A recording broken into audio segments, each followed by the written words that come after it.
Welcome to Job Sharing and Beyond, the Future of Work podcast that goes beyond the traditional 9 to 5. I am Karen Tischler, speaker, consultant, and host of the show, where we hear from global experts every other week to discover innovative solutions and tips on how to remain a relevant employer in the future.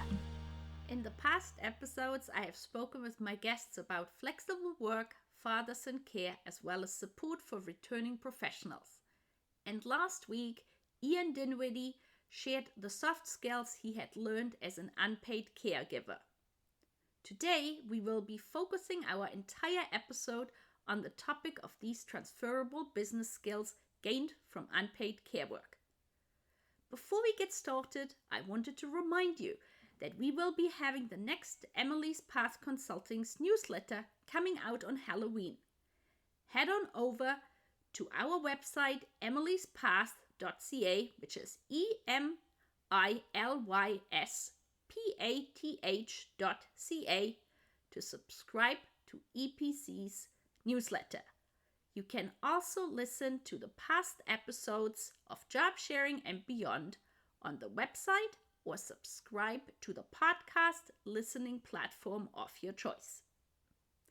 It is now my great pleasure to introduce Dr. Stephanie Robben-Beyer as my guest on the podcast show today. Stephanie is a highly renowned business coach for individuals, business leaders, and organizations in Germany. She's also an associate partner with HuntingHer Plus.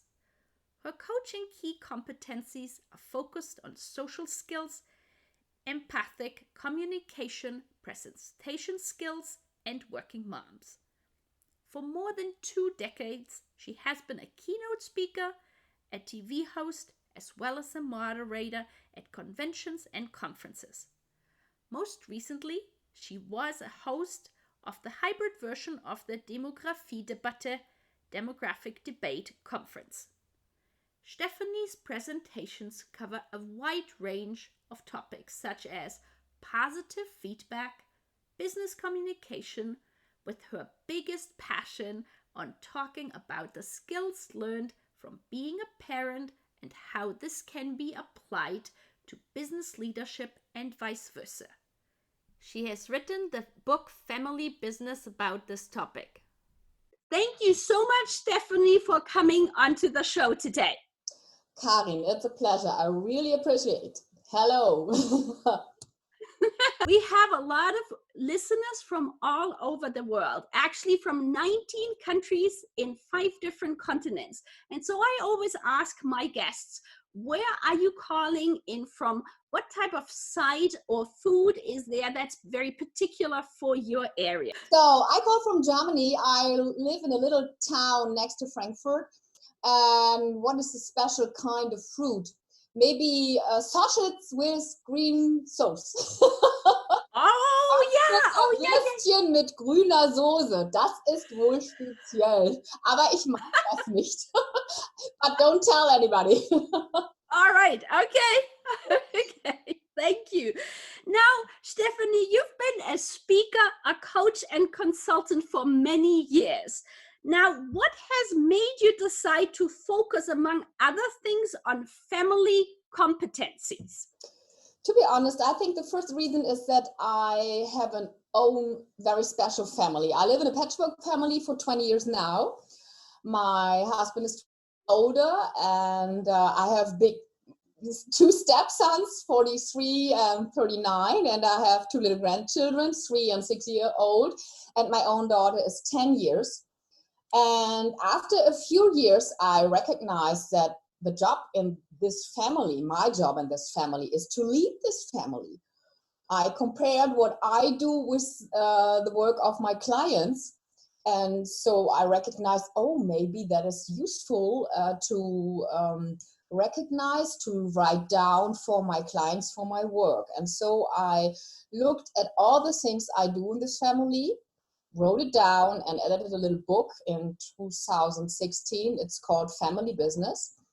The first reason was that I recognized that when I came to this family as a stepmother, and for second, when I was a mom for myself, for my little daughter, everything in my life changed. Me, myself changed, my character changed, and the thing I watches for the world, let me say, my mindset changes as well. So that was the first reason, a personal reason. So I came to this kind of aspects, to this kind of topics for myself and my family. And then I compared it to my profession. Thank you so much. Now, you mentioned your book, Family Business, which, as you said, is about leading employees and guiding and raising children. So could you give our listeners an overview of the book? I try to do it in very short sentences. I'm sure that when a woman is a mom and when a man is a father, they have more potentials, they have more resources than before. I am sure that a mom can be a better employee than before, that a dad can be a better employee than before. I believe in the fact that, and I think that's really a fact, that a mom can be a better leader, a dad can be a better leader than he has been before, because I think when you are a mom and a dad, you have to do so many things in your family, so many things for your child, that you change in your personality. And I think to be with your child is very compared to be like a leader. And I don't want to say that children and employees are on the same level. That's not my kind of view. My kind of view is that when you are a mom and when you are a dad, you can reflect yourself and you can think about in what kind of things I'm better than before when I didn't have children before. And then you can recognize, you can be self-confident that you're a mom and then a dad now. And then you can communicate that, you can live that, and you can put it in the work as an employee or a leadership in your company. So it's just like to compare what I do in the family, like a mom and a dad, to compare what I do in my work as a employee or a leader. And everything is based on self-reflection. And one of my favorite quotes from your book is that you are giving both employees as well as children trust upfront before they doing their work. And I think this is such a relevant topic, especially now with COVID-19, because of the work from home, or as many people call it, trust work. So can you share some more on that? I think while this sad time of COVID-19, a lot of moms and dads are at home and have to do homeschooling, home office, and homework, and they have to use very important potentials while being with their children, while doing their homework, and while doing their householding. And they're doing that on their own, and they're doing a lot of things. If their leaders would see what they are able to do at home, it would be very, very useful to use this potentials and these resources in the company as well. When leaders would trust in this potentials of their employees as moms and dad at home, they would be very wise to use that in the role in the company. Another thing you are mentioning, and what we are talking about here now, is responsibility. And I feel that is often a very underestimated part of raising a child, that, like, often it's like, oh, this person is just doing a babysitting job. But in reality, it is all about leadership and raising a child to become a respectable member of society. And in a way, that's sort of the same as like bringing up junior members within an organization. And so like when you look at the responsibility, I always mention SAP because I truly feel they are such an amazing example how they took care of the responsibility for their employees by having online barbecues. And so now, can you share maybe some examples of how these responsibility traits, what you've seen like spilling over from the family to the business? Yes.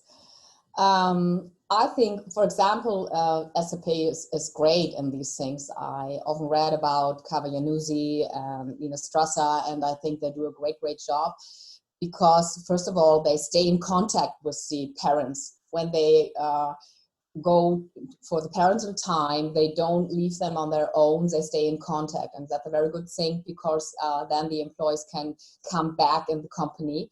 And then that's a point, in my opinion, the most important point, they use the new potential of this moms and dad in the company then. And they recognize these new potentials. But you asked me for the potentials. I think leadership starts with myself. The first person I lead is myself. A good leader must be a good leader of himself. And when we go in the family, I think the second part of leadership is leading my daughter or my son, because I have to be, and now I want to give you some examples, I have to be a role model. I have to set targets. I have to give feedback. I have to feel them secure. I have to care about them. I have to be with them. I have to spend time with them. And I could tell you more and more and more. And then you could ask me, yes, and what about employee? And then I could give you the answer, yeah, when you're a good leader, when you're a good employer, you have to be a role model in your company. You have to set targets in your company. You have to give feedback in your company. You have to feel the employees, the colleagues safe, and so on and so on. And then the thing I want to say is that we can do best practice, the potentials you use in the family as not only doing babysitting, as lead your children from baby to the to grow up and grow up and grow up. That's like leadership. You have to do the same things. You have to use the same potentials like a leader or a colleague in a company. And again, I don't want to compare children with employees. I just want to make people sensitive for self-reflection. Look at yourself. What kind of things are you doing in the family? What kind of thoughts are you thinking? What kinds of feelings are you feeling? What kind of sentence are you saying? What about your communication? And then compare the things they are working very, very well in the family while leading your children to your role in the company. And maybe you can use some of these potentials in this role in the company as well. I think that is so important to be able to reflect, as you're saying, how you are a role model within your organization as well as your family, and what are things that work well in both areas, and how you can use the quote unquote practice of having maybe tried a new skill in one area and then apply it to the other.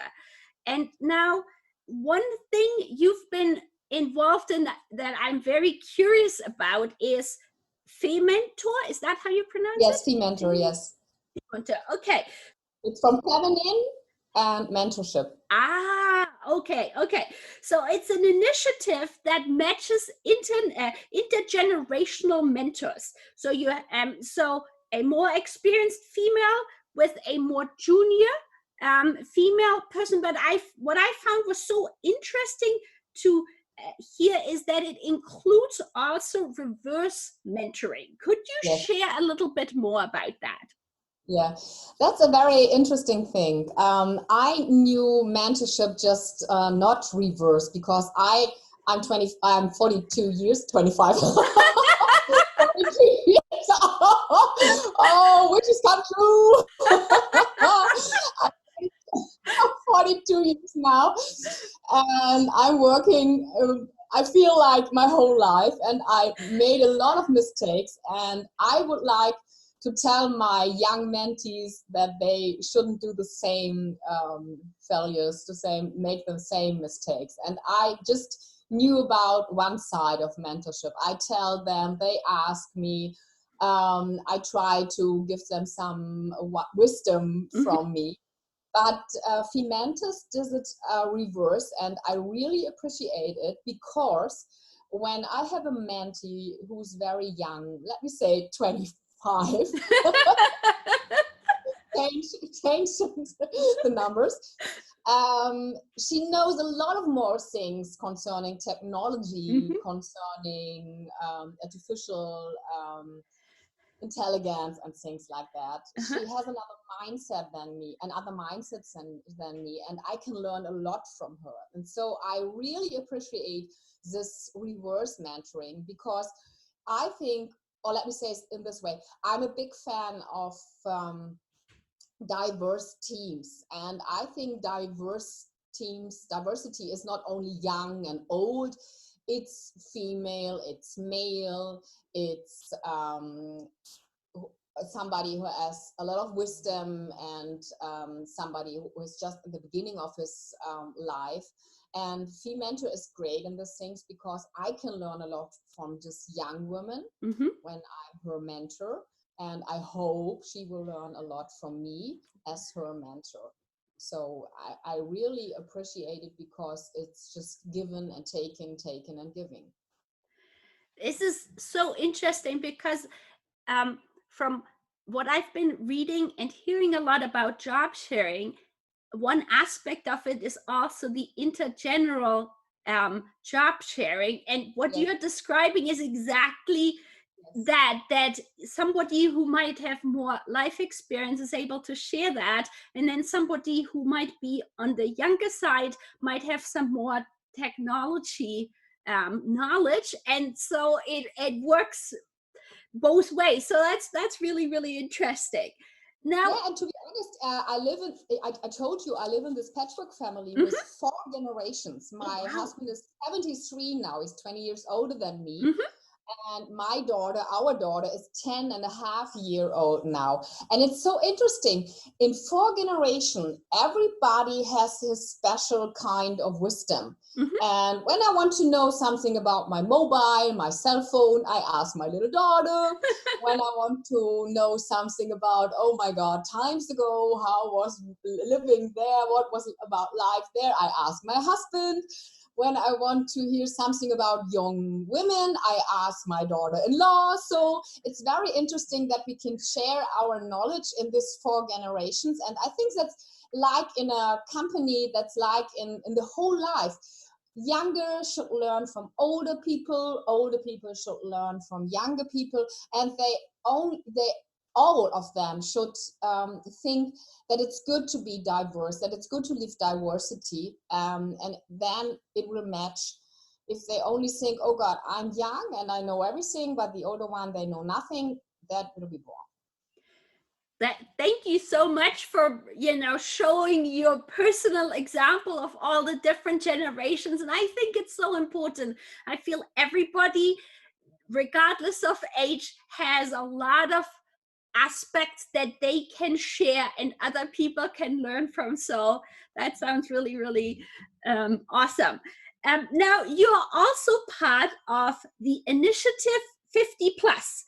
And you have recently moderated an online event called Demographics Debate Germany, Women, Leadership and Finances, which had a lot of different speakers. Could you give our listeners some takeaways that were particularly related to like unpaid care work, family competencies, or any other areas that you feel that our listeners would benefit from hearing about? Yes, that is a special thing in my heart. I do it for myself because I think it's so important to work for people 50 plus. And I just told you I'm 52, so I'm in this as well. for example, I had a very good interview with Henrike von Platen. Henrike von Platen is one of the first women in Germany who's working with the gender pay gap. And I think that's such an important point to talk about, to work against it. Just another example from my family. I watched television with my little daughter, Julie. Her name is Julie.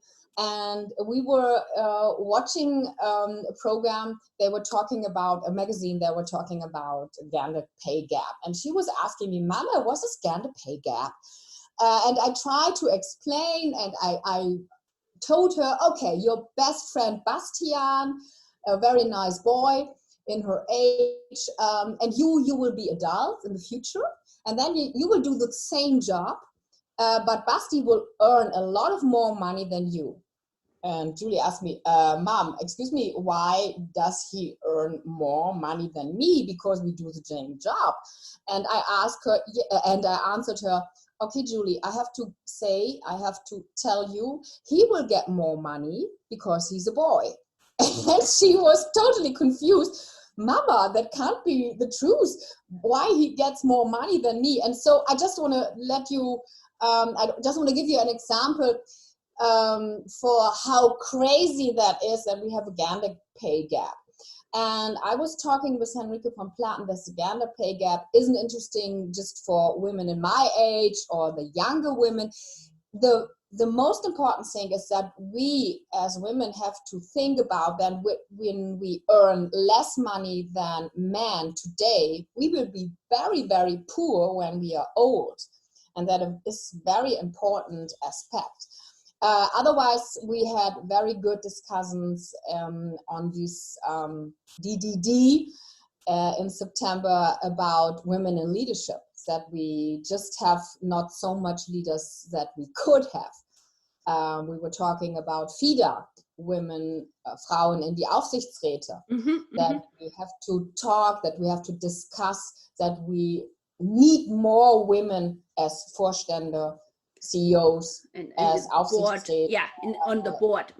On the board than we have now, because then we see that is a kind of diversity as well. Why only men sit in the board? Why only men are board members? Because we know that diverse team, diverse organization, companies are more successful. And so we need more women. So this Bundesinitiative 50 Plus is a very, very special topic in my heart. And I try to do my very best to bring all these topics from the DDD or otherwise, to make public.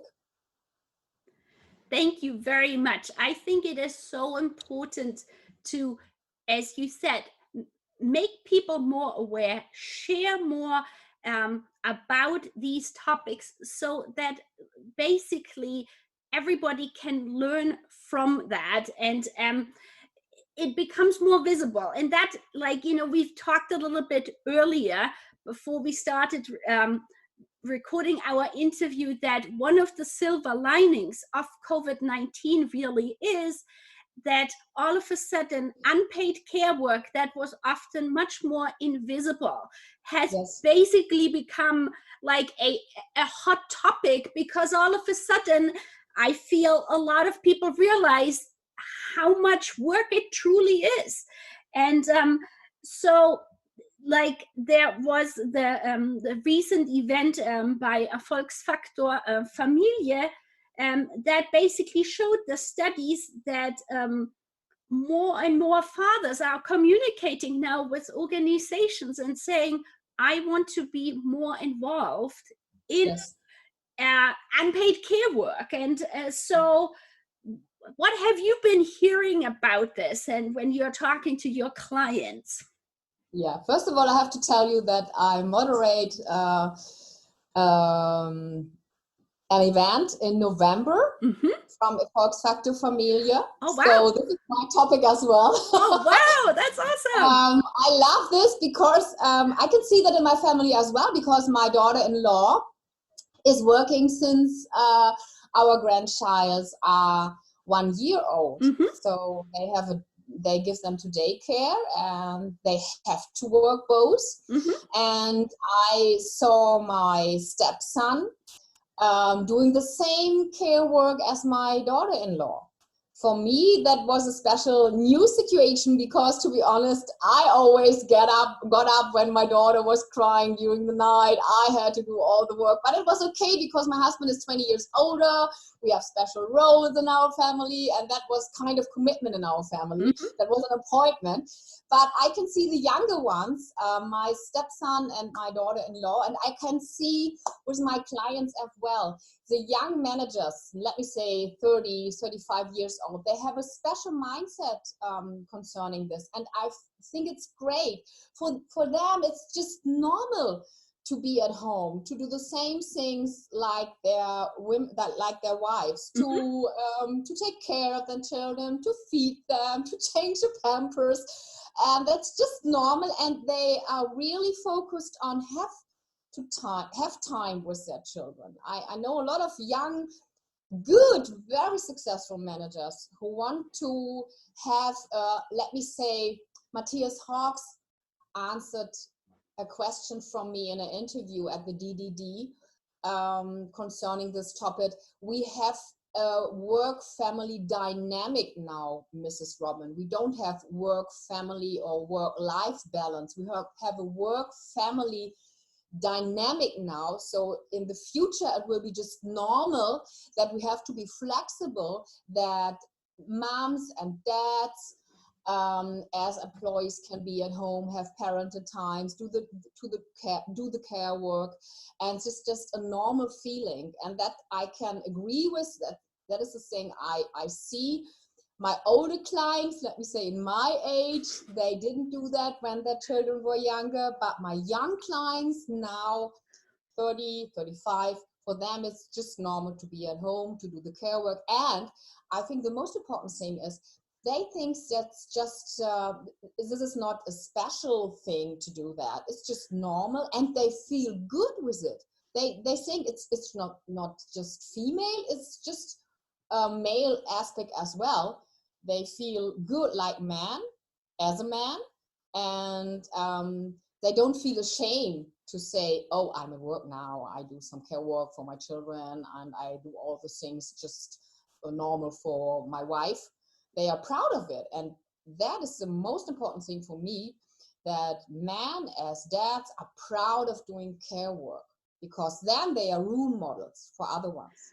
Right. They don't feel ashamed, they're just proud, and they say, no, I like to be at home, I love to be at home, for me it's just normal, I want to enjoy the time at home, and I don't want to stay in the company for the whole day, for my whole period of this very special life phase. I want to be at home to have a look how my children grow up, to be with them when they do the first step, when they speak the first words, and they want to enjoy this time, and they don't want to come home like years ago the man did, and the wives told them, okay, today she spoke the first word, did the first step, or things like that. I think that is so important, as you are saying, the role models, because it's like, in the US, there is the notion of stopping to do secret parenting, where previously people would quote unquote pretend, oh, I have to go, let's say, to a doctor's appointment or something, when in reality they were maybe going to watch their kids play in a soccer game or something like this. But instead, what you are saying is saying, guys, I'm leaving now because I am picking up my son, daughter, and especially the more senior the manager is, and if it is a male manager, even better, because I think, as we still have a lot of male senior managers, if they can set the tone, to your point, then that really helps to change society's attitudes. And going back to the Erfolgsfaktor Familie event, there was a quote that 78% of German companies have now recognized that how important it is that dads also take unpaid Yes. care, right? Yeah. So it's not only just the mom, but the dad as well. So yeah. Karin, I would like to tell you one of my dreams. I'm allowed to? Yes, go ahead, please.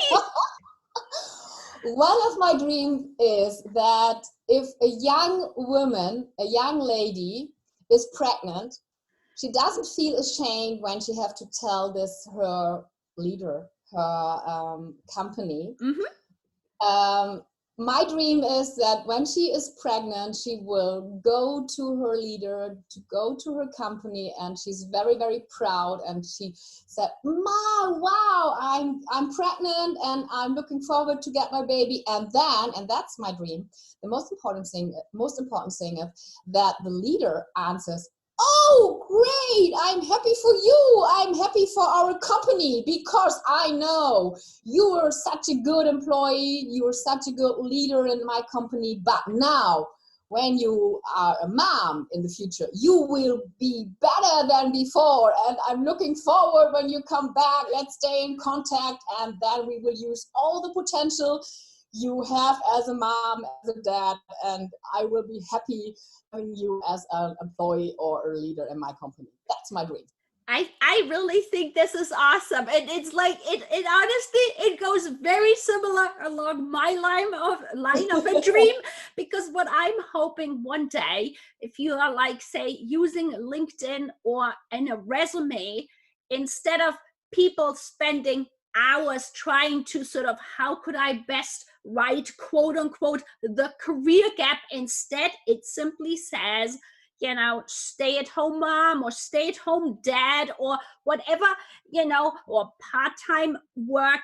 And then it basically signals automatically to the respective manager, oh, this is somebody who is very innovative, can think very flexibly, is super at time management, can multitask, and see it as a positive, and it is perceived as simply a step in their career and not as a career gap. So I think we have very similar dreams. Yeah, and to be honest, I told you about my family, and I told you about my wish that everybody reflects himself more.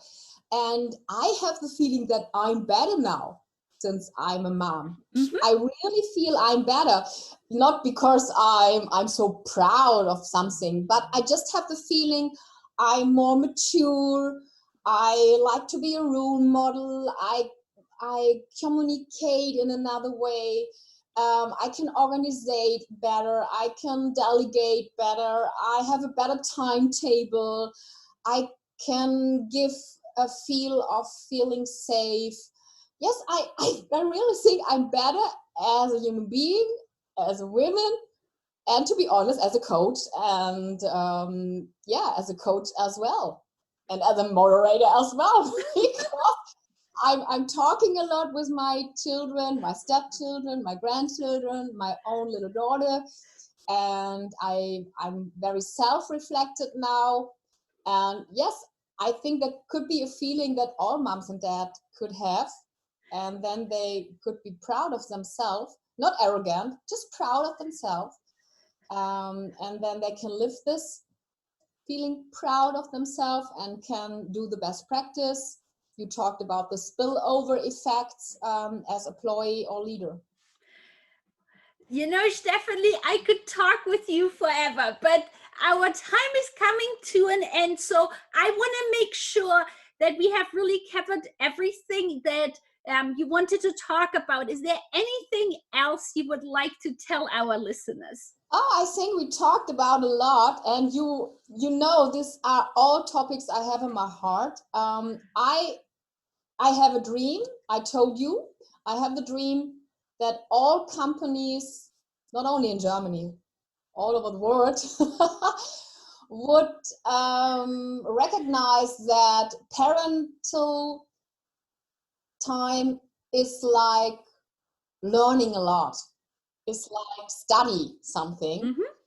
And I have the dream that all the companies would do this best practice, this self-reflection, that it's very, very wise to use all the potential, the resources of moms and dad in their company. And the other dream is that we would really try to have more diversity, more respect, more, that we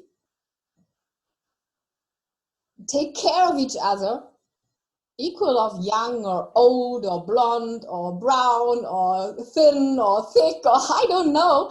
I would like to have more respect, and I think everybody can do something to make this world a little bit better.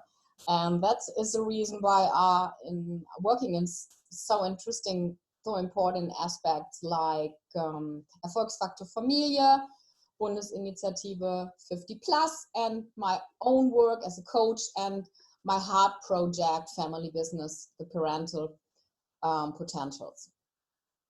Thank you so much. Now, how can people find you, Stephanie? Oh my God, they just have to give in the internet, the World Wide Web, my name, Dr. Stephanie Robben-Beyer. And my homepage, www.drrobbencoaching.de.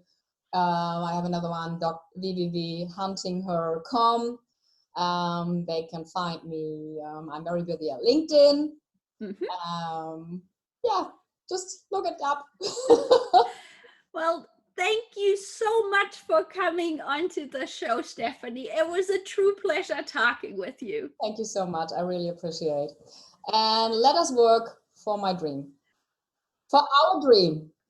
That sounds like an awesome plan. Thank you. Thank you. I very much appreciated having Stephanie on the show. Here's a quick summary of the main points we spoke about. Stephanie shared how her own family experience made her focus more and more on family competencies and its transferability value into business setting, from being a role model and a leader to providing feedback and also self-reflection. She wrote the book Family Business about it. Stephanie talked about how providing anticipatory trust for both employees' work and children is now more important than ever, given the work from home situation. Stephanie shared her work with the intergenerational reverse mentoring program at FeMentor. I really loved that example. The combination of the duo of the more experienced leader with the newer, more tech-savvy employee, because it has also worked in this combination as a great job sharing team. She also spoke about her work with the initiative 50 Plus, where she hosted a recent conference that talked in length about the gender pay gap. We talked about recognizing the value of unpaid care work, and that this is also the key in giving care workers more confidence. We discussed how the current COVID-19 situation presents a silver lining as it is making care work much more visible.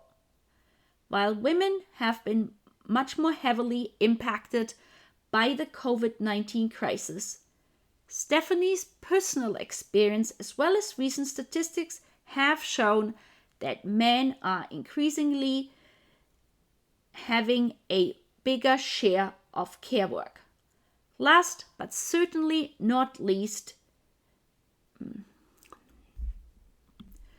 while women have been much more heavily impacted by the COVID-19 crisis with homeschooling in addition to unpaid care work, Stephanie's personal experience as well as recent statistics have shown that men are increasing their share of care work.